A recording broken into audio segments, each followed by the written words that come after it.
Bismillahirrahmanirrahim. Alhamdulillah wassalatu wassalamu ala Rasulillah Sayyidina Muhammad ibn Abdullah wa ala alihi wa sahbihi wa man walah. Subhanaka la ilma lana illa ma 'allamtana innaka antal alimul hakim. Rabbi shrah li sadri wa yassir li amri wahlul 'uqdatam min lisani yafqahu qawli. Ya Fattahu ya Alim, ya Fattahu ya Alim, ya Fattahu ya Alim, iftah alaina futuhal arifin. Hadratul mukarram wal muhtaram, murabbi arwahna wa ajsadina, Sayyidul Walid Abuya al-Habib Muhammad Quraish bin Qasim bin Ahmad Baharun, matta'ana Allahu bituli hayatihi syarifah wa kathara Allahu amthalah wa atala Allahu amrahu fid dunya wal akhirah. وكذلك الأساتذة الكرماء والأصحاب النجباء رحمني ورحمكم الله. Alhamdulillah. Lagi-lagi kalimat Alhamdulillah kita lantunkan kepada Allah Subhanahu wa Ta'ala, karena begitu banyaknya nikmat yang Allah semua berikan kepada kita sehingga kita lalai. Allah Subhanahu wa Ta'ala telah memberikan kepada kita nikmat Allah menjadikan kita sebagai manusia. Allah berfirman, walaqad karramna bani Adam, sungguh kami telah muliakan anak keturunan Adam. Bagaimana kalau Allah Subhanahu wa Ta'ala ciptakan kita sebagai hewan? Ini adalah kemuliaan yang Allah berikan kepada kita, yang harus kita ingat dan harus kita syukuri. Begitu juga Allah Subhanahu wa Ta'ala memberikan kepada kita, mengizinkan kita, memberikan kepada kita nikmat yang sangat besar, yaitu nikmatul Islam. Nikmat kita bisa mengucapkan la ilaha illallah, wa hadha ni'mah la ya'uduhun nas minan ni'am. Nikmat ini banyak sekali orang yang mengira bahwa ini bukan nikmat. Rasulullah sallallahu alaihi wasallam bersabda, la ilaha illallah hisni, man dakhala hisni amina min adzabi. La ilaha illallah adalah bentengku. Kata Allah Subhanahu wa Ta'ala dalam hadis kursinya, barang siapa yang masuk ke dalam bentengku, maka dia akan aman dari azab Allah Subhanahu wa Ta'ala. Dikisahkan tentang fadilah kalimat la ilaha illallah yang kita semua baca setiap hari, bahwasanya di akhirat nanti terakhir orang yang akan masuk surga Allah Subhanahu wa Ta'ala yaitu seseorang yang dalam kehidupannya, dari mulai dia lahir sampai dia wafat, belum pernah sama sekali mengamalkan amal-amal saleh.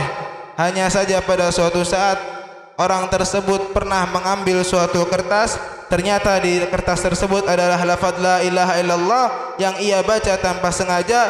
Di akhirat orang tersebut Allah masukkan ke dalam surganya dengan sebab dia membaca kalimat la ilaha illallah saat dia mengambil kertas. Karena penasaran dia baca. Para sahabat yang mendengar hadis tersebut, karena mereka khauf lillah, mereka hamba-hamba yang takut kepada Allah, mereka berharap ya Rasul, mereka berharap dalam hatinya, coba seandainya itu adalah aku. Saking mereka takutnya kepada Allah Subhanahu wa Ta'ala. Ini adalah para sahabat Rasulullah sallallahu alaihi wasallam. Nikmat juga yang Allah berikan kepada kita, yaitu nikmat kita dijadikan umat Nabi Muhammad sallallahu alaihi wasallam. Sebagaimana dalam tafsir walau sawfa yu'tika rabbuka fatarda, Rasul menginginkan umatnya untuk masuk semuanya ke dalam surga Allah Subhanahu wa Ta'ala. Ini adalah cinta yang hakiki. Kenapa bisa Rasul menginginkan seluruh umatnya masuk ke dalam surga tanpa melihat umatnya bagaimana? Rasul belum tahu kelakuan kita bagaimana. Rasul belum tahu apa yang kita lakukan. Rasul cinta buta kepada umatnya. Ya Allah, pokoknya umatku yang sekarang dan sampai hari kiamat, masukkan mereka semuanya ke dalam surga. Coba bayangkan kita mencintai seorang yang tidak ketahui. Cinta apa ini? Ini adalah cinta Rasulullah kepada kita. Rasul belum tahu kita bakal soleh atau bukan. Rasul belum tahu kita apakah akan nurut kepada Rasul apa enggak. Tetapi Rasul minta kepada Allah, ya Allah, semuanya umatku dari mulai sahabat ini sampai hari kiamat nanti, masukkan mereka semua ke dalam surga. Ini adalah cinta Rasulullah sallallahu alaihi wasallam tanpa melihat kepada amal kita dan lain sebagainya. Oleh karena itu kita syukuri dengan kita mengemban ajaran Rasulullah sallallahu alaihi wasallam. Nikmat juga yang berikan Allah Subhanahu wa Ta'ala kepada kita, yaitu Allah Subhanahu wa Ta'ala menjadikan kita sebagai tulabul ilm.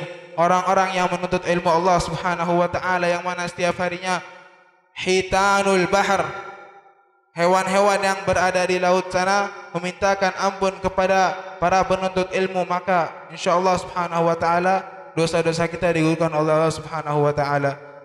Wa in ta'uddu ni'matallah la tuhsuha, banyak lagi nikmat lain. Kita bersalawat kepada Rasul, kita berada di masjid. Wa in ta'uddu ni'matallah la tuhsuha, seandainya engkau menghitung nikmat Allah Subhanahu wa taala, niscaya engkau tidak akan bisa menghitung nikmat Allah Subhanahu wa taala. Oleh karena itu, kepada kita semua jangan sekali-kali kita bertentang atau tidak menerima dengan qada dan qadar Allah Subhanahu wa taala. Jangan kau sekali-kali menentang qada dan qadar, tidak terima dengan qada dan qadar sebelum kau mampu menghitung seluruh nikmat Allah.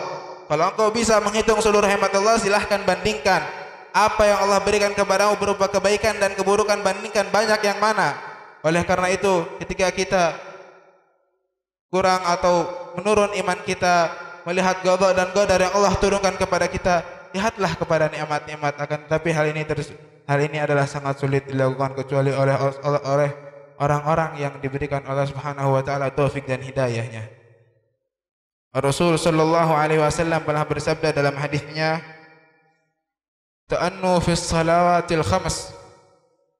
Perlahanlah kalian, atau tumaninahlah kalian, atau sakinah wal waqarlah kalian dalam melakukan salawatul khams, salawat yang 5. Salat 5 waktu ini adalah pusat diterimanya seluruh amal kita, dari mulai kita dilahirkan sampai meninggal. Semua amalan yang kita amalkan pusatnya adalah dalam salat. Nanti di akhirat nanti malaikat akan melihat yang pertama adalah salat. Ketika salatnya beres, semua amalnya dikasih keringanan. Akan tetapi ketika dilihat salatnya ini rusak, maka amalan-amalan yang lain akan dipermasalahkan juga. Dan juga wa ta'annu fi ziyaratil ulama, yang betahlah ketika kita duduk bersama para ulama. Oleh karena itu, ketika kita belajar kepada Al-Habib Quraisy, mendengarkan nasihat Al-Yabanis dan guru-guru lainnya, hadirkan hati kita dengan tenang, jangan tergesa-gesa. Wa ta'annu fis salati wassalami alaih, dan juga perlahan-lahanlah dalam bersalawat kepada Rasul. Yang tumaninah kalau salawat kepada Nabi Muhammad sallallahu alaihi wasallam, terutama kita seminggu sekali, jangan sampai momen 1 minggu sekali ini terlewatkan begitu saja. Bagaimana konsekuensinya jika kita terburu-buru dalam 3 hal yang tadi? Fa in ista'jaltum muttum ala su'il khatimah. Kalau kalian tergesa-gesa dalam 3 hal tersebut, maka dikhawatirkan kalian akan meninggal dalam keadaan su'ul khatimah. Wa man ta'anna, barang siapa yang perlahan-lahan tumaninah, sakinah wal waqar dalam hal-hal yang tadi, famata, kemudian dia mati, mata ala husnil khatimah, maka Allah Subhanahu wa taala akan meninggalkan dia dalam keadaan husnul khatimah. Tiada hal yang berharga di dunia ini kecuali meninggal dalam husnul khatimah. Ya Allah biha, ya Allah biha, ya Allah bi husnul khatimah. Wassalamualaikum warahmatullahi taala wabarakatuh. Wadah yang diletakkan di bumi ini, yang mana wadah-wadah tersebut Allah isi dengan air dari Allah Subhanahu wa taala, Allah isi nafas dari Allah Subhanahu wa taala. Dan ketahuilah wadah-wadah tersebut siapakah itu?